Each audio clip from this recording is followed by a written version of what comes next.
T-minus 10, 9, 8, 7, 6, 5, 4. Command engine start.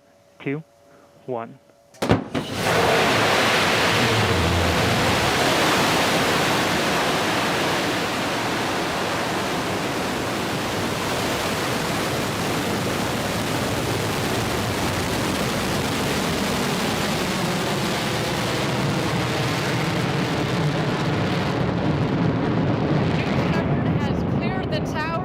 On her space with the second human spaceflight crew.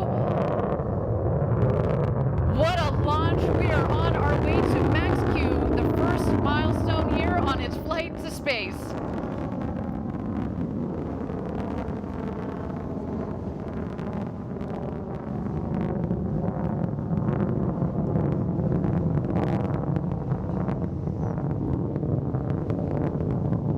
You can follow along, obviously, with the altimeter at the base of the screen as well as the speedometer. They are gaining speed on their climb to space. We have confirmed Max-Q. This is when the aerodynamic stresses on the vehicle were at their maximum.